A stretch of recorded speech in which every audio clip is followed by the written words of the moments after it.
बात करने के लिए बहुत बहुत धन्यवाद। फ्लेवर ऑफ द स्ट्रीट तो इस समय आईटी है, तो आपसे समझना चाहेंगे कि आपका टेक क्या है आईटी पे। रिजल्ट्स की परफॉर्मेंस क्वार्टरली थोड़ी बहुत वेवर कर सकती है, बट जो डायरेक्शन आईटी सेक्टर है ले रहा है इस समय, थोड़ा चला भी हुआ है, लास्ट एक साल से अच्छा खासा स्ट्रेंथ है।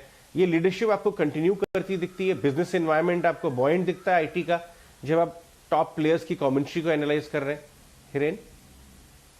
नहीं, डेफिनेटली मुझे लग रहा है कि आईटी सेक्टर की जो लीडरशिप है, जो तकरीबन लास्ट एक साल से नहीं, इनफैक्ट कोविड के लोज से ये एक सेक्टर है जिसने एक अपनी लीडरशिप रखी है। वो मुझे लगता है 2022 में भी लीडरशिप पोजीशन पे रहेंगे, क्योंकि अगर आप देखो तीनों कंपनियों का रिजल्ट आया है, एक चीज बहुत ही क्लियर है कि डिमांड सिनेरियो काफी स्ट्रांग है। और इनफैक्ट इन्फोसिस ने अपना गाइडेंस भी तकरीबन 2% से बढ़ाया है, विच इज वेरी गुड। और लगातार लास्ट 3-4 क्वार्टर से हम यही सुनते आ रहे हैं कि कंपनियां बता रही हैं कि डिमांड एनवायरनमेंट काफी स्ट्रांग है और ये टेम्पररी नहीं है। अभी तो ये जो टेक्नोलॉजी स्पेंडिंग जो कस्टमर्स कर रहे हैं उसकी ये अभी शुरुआत है। ये अभी थोड़े साल साइकिल चलेगा तकरीबन। ये एक चीज जरूर है कि वैल्यूएशंस भी काफी बड़े हुए हैं, लेकिन एक एडवांटेज इस सेक्टर का ये है कि इसमें हर एक कंपनी में बैलेंस शीट सभी कंपनियों की काफी स्ट्रांग है, सबके बैलेंस शीट में कैश फ्लो है। और अगर ये मिड डबल डिजिट या टीन डबल डिजिट में भी अगर ग्रो करते हैं तो इनके पास इतना कैश है कि ये बायबैक भी करके अपना ईपीएस या मुनाफा जो है ईपीएस बढ़ा सकते हैं, और ये शेयर होल्डर्स के लिए स्टेडी रिटर्न मेरे हिसाब से देगा। पहले ये जो डिफेंसिव सेक्टर कहा जाता था, अब मुझे लगता है कि ये डिफेंसिव सेक्टर नहीं बल्कि ग्रोथ सेक्टर है।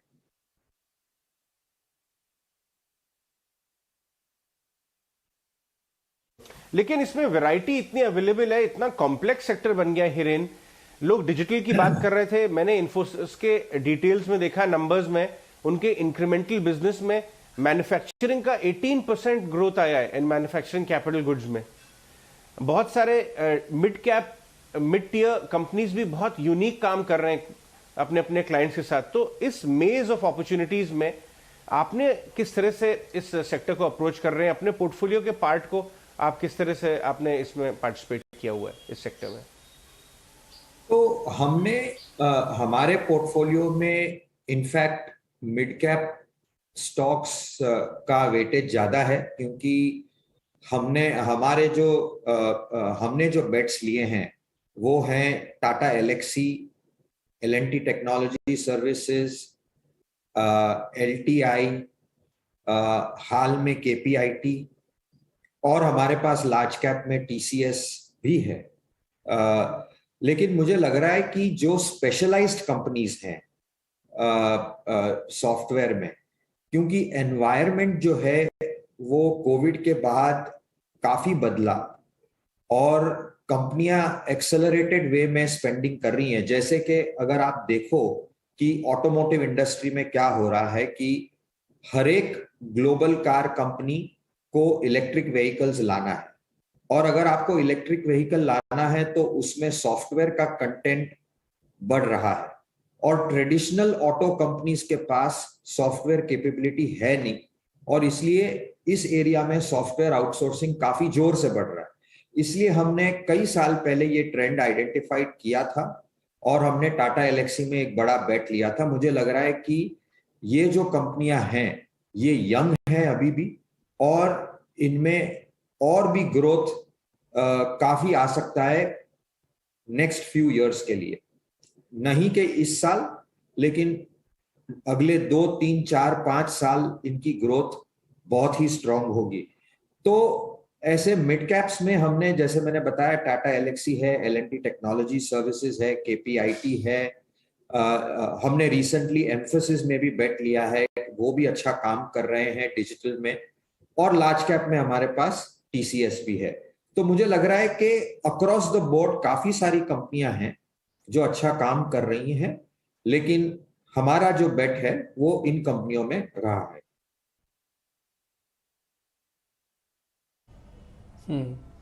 हिरण्य, पहले तो बहुत बहुत शुक्रिया आज ईटी नाउ स्वदेश को फिर से समय देने के लिए। एक चीज़ आपसे और पता करनी थी, जैसे अभी आप आईटी एक बड़े सेक्टर की बात बोल रहे हैं, ऐसे ऑटो भी एक बड़ा सेक्टर है। इसमें भी वही बात है जो अजय बता रहे हैं कि मिक्स सेट ऑफ कंपनीज बहुत हैं, 2 व्हीलर हैं, 3 व्हीलर हैं, कमर्शियल सेगमेंट की सारी कंपनीज हैं। एक बार आपका ऑटो पे आउटलुक क्या है, क्योंकि इसमें ना 2 हिस्सों में बट गया है। आजकल मार्केट ये भी देख रहा है कि कौन ईवी के अंदर ज़्यादा अच्छा काम कर रहा है, किसके ज़्यादा मॉडल्स आ सकते हैं, किसकी टेक्नोलॉजी अच्छी हो सकती है, किसका काम कितना ज़्यादा स्पीड से आगे बढ़ा हुआ है। और दूसरा पुरानी लेगेसी है, पुरानी लेगेसी में वो मार्जिन्स चेक करते हैं, सेल्स चेक कर रहे हैं आज। तो ये जो कन्वर्जन हो रहा है, शिफ्ट हो रहा है पूरे ऑटोज के अंदर, इसको आप कैसे रेट करते हैं सर? तो आपने सही बताया कि इस सेक्टर में बहुत बड़ा डिसरप्शन हो रहा है और जो फ्यूचर ऑफ ट्रांसपोर्टेशन है वो इलेक्ट्रिक है।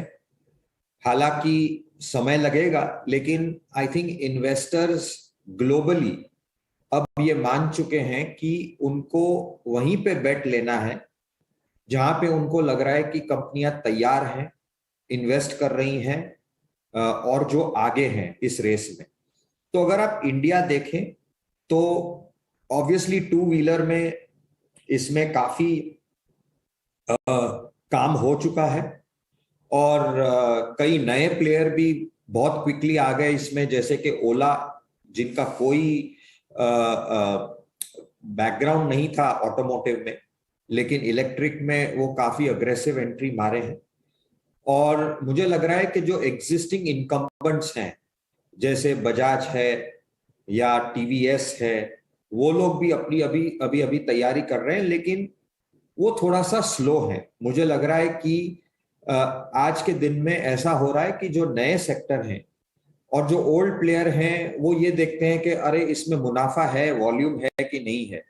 लेकिन अब उनको धीरे धीरे पता चल रहा है कि ये मुनाफा और वॉल्यूम समय के साथ आएगा, लेकिन उनको अर्ली पोजीशनिंग करना बहुत इंपॉर्टेंट है, क्योंकि वरना मार्केट उनको पी देगा नहीं। तो मेरे हिसाब से 2 व्हीलर में अगर आपको नॉन ईवी, नॉन डिसरप्टिव खेलना है तो मुझे लगता है कि Eicher motor continues to be good, क्योंकि वो जो सेगमेंट है उसमें भी ईवी आएगा, लेकिन वहां पे एक लाइफस्टाइल बाइक है, तो वहां पे आई थिंक वो डिसरप्शन रिलेटिवली कम होगा।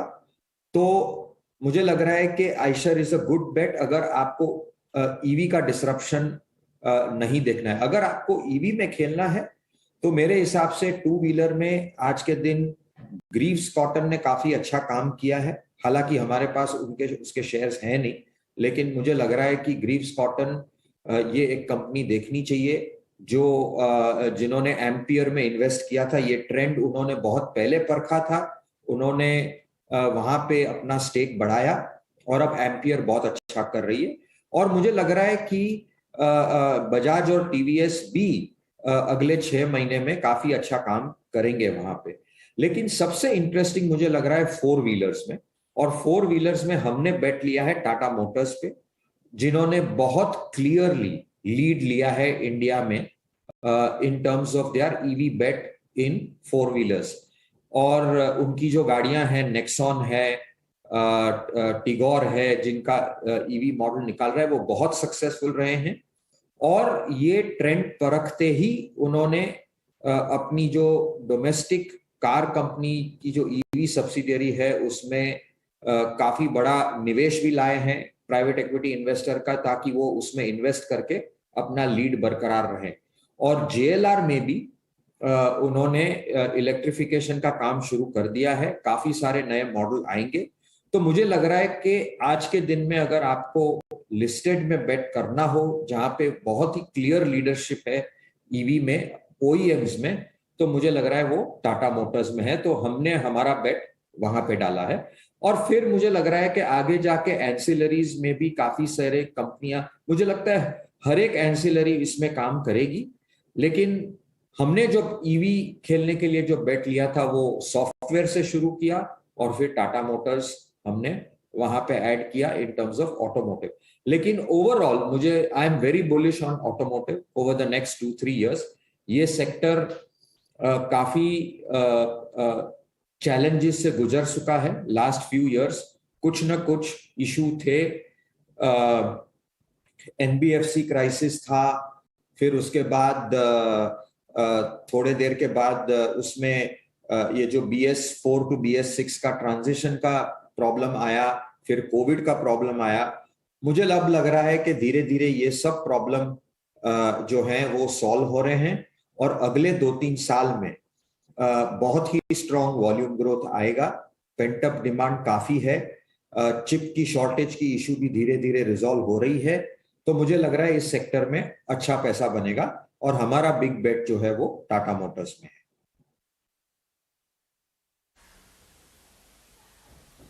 राइट हिरेन, क्लियरली आपका stock selection methodology over the years हमने ऑब्जर्व किया है, बहुत ही सटीक।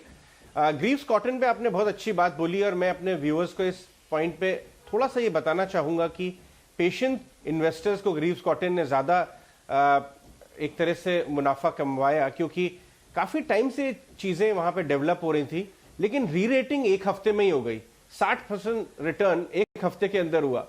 तो टाइम नहीं कर सकते, अगर आपको कोई अपॉर्चुनिटी अच्छी लग रही है, बिजनेस मॉडल शेप अप होता हुआ अच्छा लग रहा है, तो आप उसमें पोजीशन बना लें, क्योंकि राइट टाइम पे तो एकदम चलने से पहले कोई खरीद नहीं सकता उसको। हिरेन, आपसे एक और सेक्टर पे मैं राय लेना चाहूंगा और उसके इंडिकेटर्स साफ आ रहे हैं।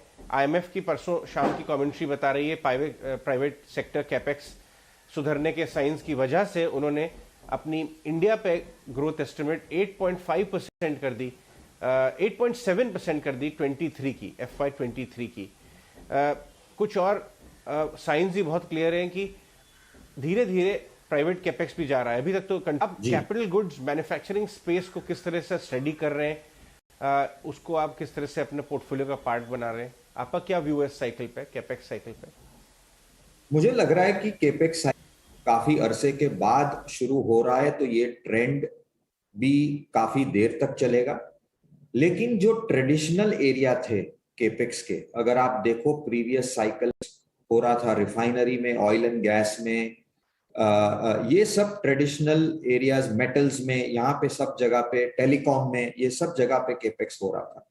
अब आगे अगर आप टेलीकॉम को देखें, माइनिंग में जरूर कैपेक्स बढ़ेगा, क्योंकि काफी सारा रिफॉर्म हुआ है माइनिंग में।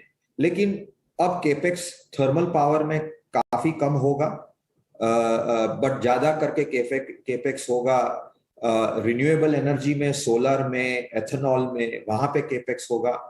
और जो कैपिटल गुड्स में जो कंपनियां अभी automation, robotics, electric vehicles, solar, इस वैल्यू चेन में काम कर रही हैं, वहां पे ज्यादा फोकस करना चाहिए, जैसे हमने किया है एबीबी में।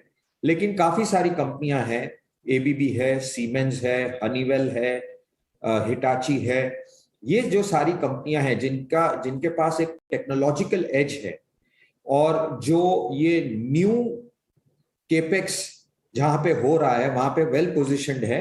मुझे लगता है वहां पे बहुत बड़ी अपॉर्चुनिटी है। दूसरी अपॉर्चुनिटी मुझे लग रही है कि जो कैपिटल गुड्स कंज्यूमेबल्स है, जैसे ग्राइंडवेल नॉर्टन है, या जो ऐसी कंपनियां हैं, या there are also other companies like tube investments है, सीजी पावर है, ये सब कंपनियां भी काफी अच्छा करेंगी। जो मॉडर्न कैपेक्स साइट ने जो पिक किए हैं आज के दिन में कैपेक्स के लिए, वो हालांकि हमको वहां पे इन्वेस्टमेंट और बढ़ाना है, लेकिन मुझे लग रहा है कि जहां पे हमने अभी बेट लिया, सही बताया, मुझे लग रहा है कि मैन्युफैक्चरिंग के साथ एक्सपोर्ट्स भी हिंदुस्तान में अब बूम होंगे, क्योंकि सप्लाई चेन पूरा चेंज हो रहा है। जो पहले मल्टीनेशनल सिर्फ चाइना से खरीदते थे, मुझे लग रहा है कि वो ट्रेंड अब चेंज होगा। अगर आप ट्रेडिशनली देखें तो इंडिया जो है वो एपीआई, स्पेशलिटी केमिकल्स, इसमें बहुत ही स्ट्रांग था और स्ट्रांग रहेगा। स्पेशलिटी केमिकल खास करके ये सेक्टर रिलेटिवली छोटा था, लेकिन मुझे लग रहा है कि ये सेक्टर अब मेन स्ट्रीम हो जाएगा। यहाँ पे काफी मुझे लग रहा है कि अपॉर्चुनिटीज हैं और ये सेक्टर में अच्छा कमा के दिया है। In fact it has been one of the leading sectors from the covid loss. तो वहां पे हमारा इन्वेस्टमेंट है इन कंपनियों में। एपीआई, फार्मा एपीआई में है, स्पेशलिटी केमिकल्स में है। लेकिन मुझे लग रहा है कि जो ट्रेडिशनल सेक्टर है टेक्सटाइल्स, वहां पे भी हम देख रहे हैं अभी जो हमको कंपनियां समझा रही हैं कि सडनली यूएस डिमांड बहुत ही स्ट्रांग है। और चाइना में जो बैन हुआ है, एक एरिया है वहां पे जियांजिंग, जहां पे कॉटन ग्रो होता था, वहां पे से यूएस ने बैन किया। इसकी वजह से इंडिया से सोर्सिंग काफी बड़ा हो रहा है। तो मुझे लग रहा है कि जो कंपनियां हैं, केपीआर मिल है, वर्धमान टेक्सटाइल है, वहां पे बहुत ही इंटरेस्टिंग नेक्स्ट फ्यू इयर्स हो सकता है इन टर्म्स ऑफ एक्सपोर्ट्स। आपने बात की also in terms of electronic manufacturing, हालांकि वो एक्सपोर्ट के लिए नहीं है लेकिन वो इंपोर्ट सब्सटीट्यूशन की तरफ से होता है। तो वहां पे हमने डिक्सन में इन्वेस्ट किया है और मुझे लग रहा है कि ये इंपोर्ट सब्सटीट्यूशन जो हैं which is as good as exports, वहां पे भी काफी बड़ी अपॉर्चुनिटी हो सकती है।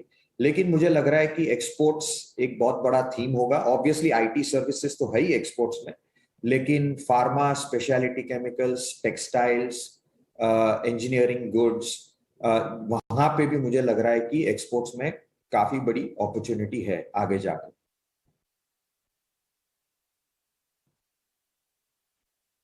हिरण, एक और सेक्टर जिसके बारे में सब लोग थोड़ा चर्चा कर रहे हैं कि ये 2022 शायद एथेनॉल वाली कंपनीज का हो सकता है और सरकारी विनिवेश वाली कंपनीज का हो सकता है। इन दोनों पर आपका व्यू पॉइंट क्या है? इसमें कैसे सिलेक्ट करें सर? देखिए, ऐसा है कि एथेनॉल का जो ट्रेंड है वो अगले काफी साल बहुत ही स्ट्रांग रहेगा।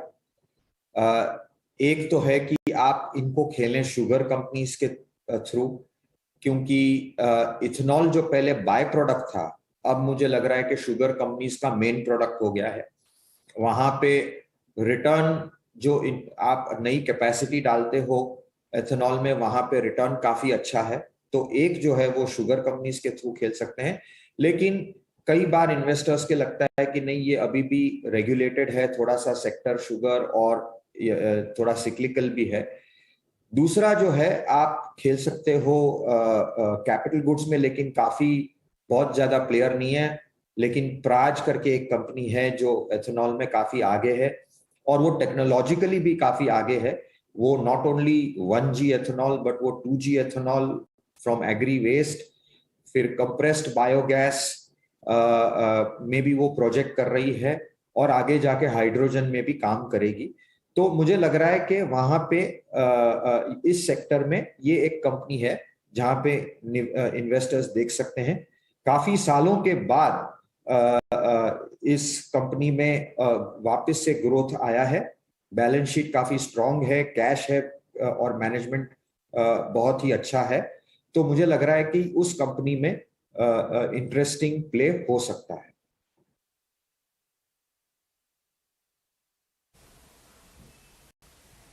राइट। हिरेन, आपके पोर्टफोलियो के नंबर्स किस तरह चल रहे हैं इस समय? अर्निंग एस्टिमेट्स, अगर जो भी आप दोनों स्ट्रैटेजीज अपनी रन करते हैं, उनके 12 to 24 months far out earnings picture कैसी चल रही है? क्या वो इम्प्रूव हुई है? क्या वो लास्ट क्वार्टर से स्टेबल है, या आपको उसमें अपग्रेड्स होते हुए नजर आ रहे हैं? देखिए, मुझे लग रहा है कि अगर आप निफ्टी के अर्निंग्स एस्टिमेट देखें तो अगले 2 साल लोग बता रहे हैं कि तकरीबन हेल्दी डबल डिजिट्स 20-22% ग्रोथ होगी। लेकिन हमारा जो पोर्टफोलियो है, जिसके कॉन्स्टिट्यूएंट्स हैं, अगर हम उनका एस्टिमेट देखें जो हमारे हिसाब से है, वहां पे हमें लग रहा है कि एटलीस्ट मिनिमम नेक्स्ट 2 साल 25% प्लस अर्निंग्स ग्रोथ की अपॉर्चुनिटी है। और वो मुझे लग रहा है कि काफी स्ट्रांग है मुझे लग रहा है कि इंडिया में एक अर्निंग्स रिवाइवल बड़ा होने वाला है, जो ऑलरेडी शुरू हो गया है। जैसे कोविड ईयर में कोई एक्सपेक्ट नहीं कर रहा था और 20% अर्निंग्स ग्रोथ हुआ। इस साल 20% से ज्यादा अर्निंग्स ग्रोथ है, लेकिन मुझे लग रहा है कि नेक्स्ट 2-3 साल भी अर्निंग्स ग्रोथ 25% के ऊपर हमारे पोर्टफोलियोज में रहेंगी। तो we are very very confident of earnings growth over the next few years. और ये अर्निंग्स ग्रोथ काफी ब्रॉड बेस्ड भी होगी। मुझे लग रहा है कि 22-23 एक इंटरेस्टिंग ईयर हो सकता है।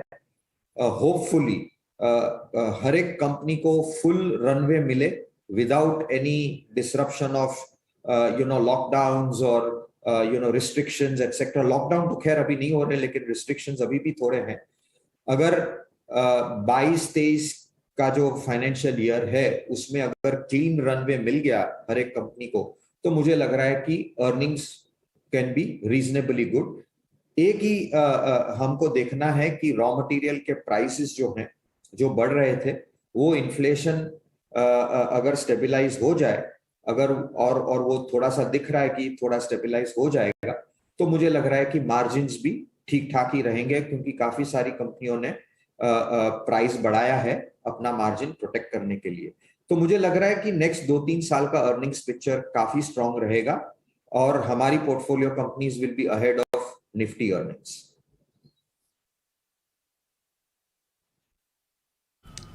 राइट हिरेन, ऑफ कोर्स हम भी यही आपको विश करेंगे, लेकिन अगर यहाँ से हम बड़े ट्रिगर्स देखें अगले आने वाले कुछ दिनों में, कुछ वीक्स में, क्योंकि बजट भी है, फिर यूपी इलेक्शंस भी हैं, ये इन सब ट्रिगर्स में कौन से सेक्टर्स या कौन से क्या रिफॉर्म्स को लेकर कोई ऐसा सेक्टर जिस पर आपकी नज़र हो बजट से जो सरप्राइज कर सकता हो? देखिए, मुझे ये लग रहा है कि अब क्या है कि काफी सारे रिफॉर्म बजट के बाहर ही हो जाते हैं। जैसे ये पीएलआई स्कीम्स का रिफॉर्म आया, और काफी सारे एक्सपोर्ट सेक्टर, डिफेंस सेक्टर, ये सब में जो रिफॉर्म्स आने थे, वो काफी सारे रिफॉर्म्स आजकल बजट के बाहर ही हो रहे हैं। बजट में अब लार्जली मुझे लग रहा है कि फोकस होगा कि कैसे इंफ्रास्ट्रक्चर स्पेंडिंग को बरकरार रखें गवर्नमेंट पॉइंट ऑफ व्यू से। मेरे हिसाब से थोड़ा सा स्टार्टअप सेक्टर के लिए टैक्सेशन में कुछ क्लैरिफिकेशन आए ईसॉप को लेकर। तो मुझे लग रहा है कि लार्जली बजट अब काफी नॉन इवेंट सा हो गया है। तो आई डोंट थिंक कि बजट से कोई बड़ा इन्वेस्टमेंट क्लाइमेट पे बहुत बड़ा फर्क पड़ने वाला है। हाँ, बजट के आसपास सबको इंटरेस्ट जरूर रहता है कि क्या थिंकिंग है गवर्नमेंट की, क्या नई पॉलिसी है, बट मुझे लग रहा है कि बजट अच्छा ही होगा। और ब्रॉडली लोग ये देखेंगे कि नेक्स्ट ईयर डाइवेस्टमेंट का टारगेट क्या है, क्योंकि इस साल डाइवेस्टमेंट नहीं हो पाया, लेकिन फिर भी उससे कोई फिस्कल डेफिसिट पे कोई इम्पैक्ट नहीं पड़ेगा, क्योंकि गवर्नमेंट का जो टैक्स रेवेन्यू है वो काफी रोबस्ट है। तो that may not be important. मेरे हिसाब से बजट में यही देखना है कि गवर्नमेंट अभी भी फिस्कल स्पेंडिंग लूज रखती है, या फिर उनको ये इच्छा है कि वो नेक्स्ट ईयर से फिस्कल डेफिसिट में कंसोलिडेशन ले आए, क्योंकि उससे पता चलेगा कि गवर्नमेंट स्पेंडिंग कितनी स्ट्रांग रहेगी नेक्स्ट ईयर। इस साल तो खैर उनको रखना ही था स्ट्रांग, क्योंकि कोविड की वजह से उन्होंने बताया था कि हम ज्यादा डेफिसिट रखेंगे और स्पेंडिंग बरकरार रखेंगे, क्योंकि प्राइवेट सेक्टर नहीं कर रही है। आगे जाके क्या थिंकिंग है वो मेरे हिसाब से बहुत इंपॉर्टेंट है। बाकी सेक्टर लेवल पे जो काम हो रहा है वो तो मुझे हो रहा है कि बजट में हो या बजट के बाहर हो, वो बहुत सारा रिफॉर्म वहीं पे हो रहा है, तो उससे कोई बहुत बड़ा चेंज मेरे हिसाब से बजट की वजह से नहीं होना चाहिए।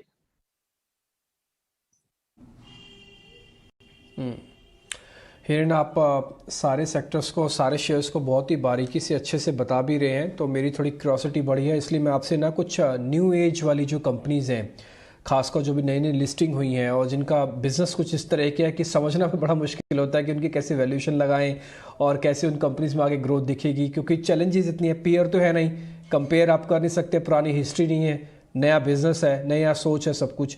तो उसमें आप कहाँ पे ज़्यादा बुलिश हैं और कहाँ पे आपको लग रहा है कि थोड़ा वेट एंड वॉच करना चाहिए, क्योंकि सबको एक नज़र से नहीं देखना चाहिए, क्योंकि यहाँ पे डाइवर्जन है। पेटीएम जैसे बड़ा कंपनी जिसने स्टार्टअप्स में बहुत अच्छा काम किया बट लिस्टिंग में उतना अच्छा काम नहीं किया। नायका अभी अभी बनी बट लिस्टिंग के बाद गेन्स भी अच्छे दिए। देखो, ऐसा है कि इसमें दो तीन चीजें हैं। ये जो न्यू एज कंपनीज हैं,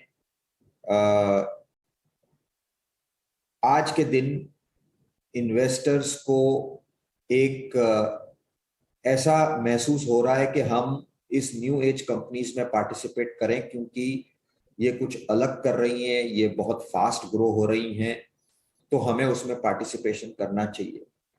तो जो पहले फ्यू इश्यूज आए उसमें जो एक है कि ये एक नया ट्रेंड है तो सबको पार्टिसिपेट करना है, लेकिन आगे जाके यहाँ पे काफी सारा सप्लाई आएगा। मुझे लग रहा है कि ये काफी इंटरेस्टिंग एरिया है, यहाँ पे काफी सारे एंटरप्रेन्योर्स ने अच्छा काम किया है, लेकिन अभी क्या है कि एक ऐसी मेंटालिटी है कि मुझे पार्टिसिपेट करना ही है, एक यूफोरिया सा हो गया था, और इसलिए इन्वेस्टर्स ये डिफरेंशिएट नहीं कर पा रहे हैं कि कौन से बिजनेस मॉडल को उन्हें बैक करना चाहिए और किस वैल्यूएशन पे बैक करना चाहिए। तो आपने सही बताया, इन सब में से हमने सिर्फ एक ही कंपनी में और अभी तो छोटा पोजीशन लिया है, नायका। हमें लग रहा है कि उसका बिजनेस मॉडल जो है वो बहुत क्लियर है, वेल डेमोन्स्ट्रेटेड है, ग्रोथ भी है, और उन्होंने बहुत अच्छा काम भी किया है। और मुझे लग रहा है कि ये कंपनियां जो हैं आज के दिन में कंज्यूमर सेक्टर में, अगर आप ट्रेडिशनल एफएमसीजी कंपनी देखें तो वहां पे growth hardly late single digits या अर्ली डबल डिजिट्स में है। जैसे नायका जैसी कंपनियां 25-30% ग्रो कर रही हैं, तो वहां पे जो वैल्यूएशन उन्हें मिल रहा है वो सुपीरियर ग्रोथ की वजह से मिल रहा है और उनका सुपीरियर बिजनेस मॉडल की वजह से मिल रहा है। पेटीएम में हालांकि वो बहुत कुछ करते हैं और वहां पे अभी तक उन्होंने एक डेमोन्स्ट्रेटेड बिजनेस मॉडल नहीं बनाया है जिससे ये पता चले कि वहां पे वो मुनाफा बना सकते हैं, राइट। तो इसलिए, और वहां पे मुझे लग रहा है कि एक बार उनके जो वैल्यूएशन भी था, जिस वैल्यूएशन में वो आईपीओ लाए, वो भी काफी अग्रेसिव और एक्सपेंसिव था। तो आई थिंक कि new age business just because new age है, हिरेन, वहां पे पैसा। लेट मी कमेंट हो या हिरेन, मैं आपको एक चीज बहुत ही इंटरेस्टिंग सुनवाना चाहता हूं, फिर मैं उसके ऊपर आपसे बात करूंगा जो आप आंसर दे रहे हैं पेटीएम का। कल शाम को एक बहुत ही इंटरेस्टिंग चैट हो रही थी विजय शेखर शर्मा की सिकोआ के राजन आनंदन के साथ, और वहां पे उन्होंने अपनी जो बिजनेस के सेगमेंट्स हैं, स्पेशली लेंडिंग, उसमें प्रॉफिटेबिलिटी की बात की है। मैं आपको वो 1.5 मिनट की बाइट है वो सुनवाना चाहूंगा, उसके बाद हम बात करेंगे। डायरेक्टर साहब उस बाइट को प्ले करिए please. Interesting thing is that Rajan, while what happened to IPO is still a question, but I just want to tell you that globally we probably went in at a time when QE, free money, and many other parameters brought a little bit of spook out of the market in terms of pricing. And if you take Rajan, you know, South American companies they are 70+% down, 70+% down. Payment is a revenue line item which is growing and massively growing. This year, this quarter, we are talking about in the range of $100 million revenue from payments, which is like a sizable revenue. Maybe the whole industry's significant number of consumer players. That's quarterly revenue, Vijay, or that's annual revenue? That's quarterly only for payments. Only for payments. Okay, so payments itself is a 400 million run rate business. Yeah, that's not a high gross margin, or what's the gross margin? It's actually 10+%, 2 digits and percentage contribution margin. If you add merchant services with it, that becomes nearly 140 million, and margins grow like 30-40%. So I mean, I would say that people underestimate the size of payment revenue, and thanks to the government of India, MITY, giving UPI P2P money transfer versus merchant to money, consumer to merchant, which is we are the market leader of, making us even money in UPI. Other than that number, that I remember, I mean, I have highest regard for Mr. Puri, and I was like, okay, so here is the gentleman who's respectfully told me that I will love you on the day, respect you on the day, that makes money. So Rajan, I just want to tell you that payment we make money, like contribution profit. Like You're profit profitable. Okay, got it. After everything, after all costs. Profit. Okay. It's profit. Right. So that's like, I'm surprised that people don't know this in this country, but we make profit, so it is. Now, So by the way, they're probably surprised because you don't tell them, no? Did you disclose that? I mean, have you like yeah, mentioned we've that? disclosed these things. There are contribution margins publicly disclosed out there. And considering that there is no business independently created, so we don't have EBITDA written like that. We have a consolidated EBITDA, but contribution margins, we are talking very publicly about those. So these numbers are publicly disclosed incidentally. So speaking of that, Rajan, and I want to tell you that we are so proud of one line item of revenue business that we are building as a next product out of payments.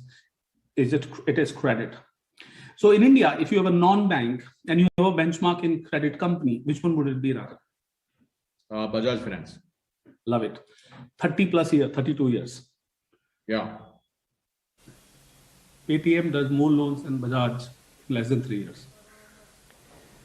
Hiren, आपने सुना शर्मा जी बोल रहे हैं कि वो already Bajaj finance से ज्यादा loan कर रहे हैं ना। बजाज फाइनेंस के तरफ से कभी कोई इस तरह का कमेंट आया नहीं है, लेकिन उन्होंने ये बात क्वेश्चन की थी कि show me a startup which has got a $1 billion balance sheet.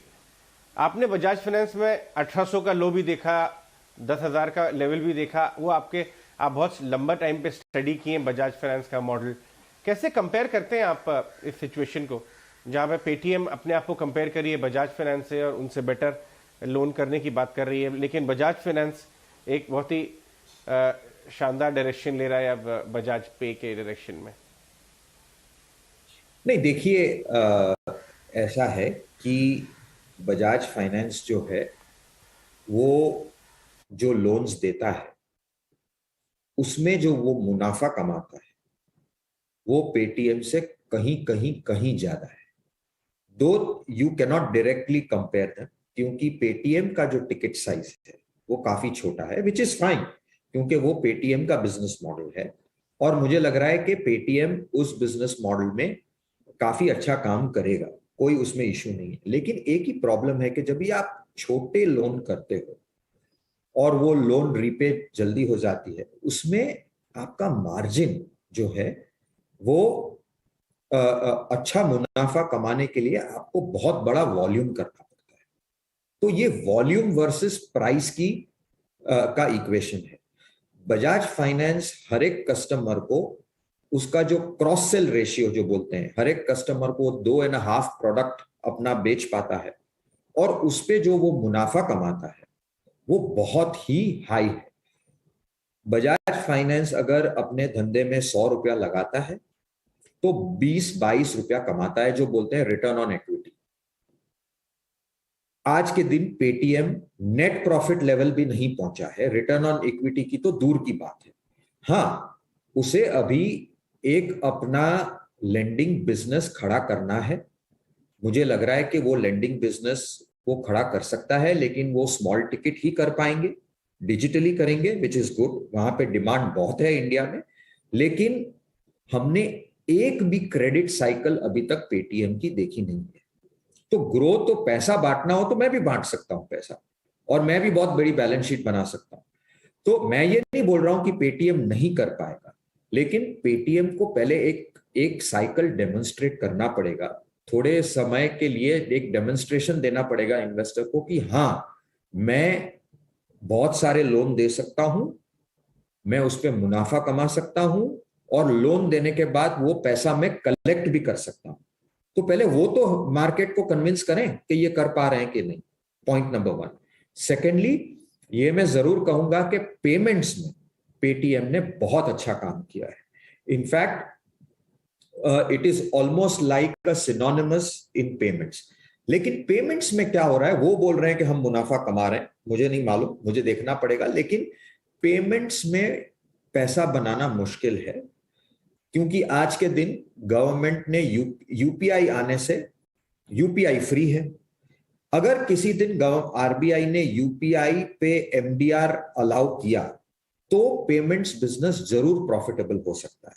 तो मुझे लग रहा है कि ये जो पेटीएम जो काम कर रहे हैं काफी अच्छा कर रहे हैं, काफी 2, 3, 4, 5 चीज एक साथ करने की कोशिश कर रहे हैं। उन्होंने पेटीएम मॉल भी बनाया, उनको ई कॉमर्स भी करना है, उनको लेंडिंग भी करना है, उनको पेमेंट्स भी करना है, लेकिन आई थिंक इन्वेस्टर्स को एक चीज पता है कि पेमेंट्स में पैसा है नहीं हाल तुरंत, अगर वो रेगुलेशन चेंज होता है तो we will have to see. Secondly, उनको भी अगर कमाना है इस बिजनेस में तो लेंडिंग बिजनेस करना पड़ेगा, और लेंडिंग बिजनेस में अभी तक उन्होंने साइकिल्स देखे नहीं है, जो बजाज ने 3-4 साइकिल देख के इन्वेस्टर्स को कन्विंस किया है कि मैं ये प्रॉफिटेबली कर सकता हूं और मैं उसमें मुनाफा कमा सकता हूं। तो जब वो कमाएंगे और अगर ऐसा वो एक डेमोन्स्ट्रेट करेंगे तो मार्केट उन्हें भी वैल्यूएशन देगा, क्यों नहीं देगा। तो आज के दिन जो उनको उतावलापन है कि मैं अपने आप को बजाज फाइनेंस से कंपेयर करूं, आई थिंक वो ना मेरे या आपके कहने से होगा, वो जो collective wisdom of the market है वो डिसाइड करेगी कि उनको उसके लिए वैल्यूएशन देना चाहिए या नहीं देना चाहिए। Right, very interesting point Hiren आपने ये जो पुट फॉरवर्ड किया। इनफैक्ट ये पूरी कॉन्वर्सेशन काफ़ी इंटरेस्टिंग थी। थैंक यू सो मच, आज आपने इतना समय दिया और इन सारे पॉइंटर्स पर हमसे बात की। हिरेन वैद हमसे बात कर रहे थे आज एक्सक्लूसिवली, और कई सारे सेक्टर्स और स्टॉक्स भी उन्होंने हमसे डिस्कस किए। Thank you so much for being on स्वदेश टुडे। और इसी के साथ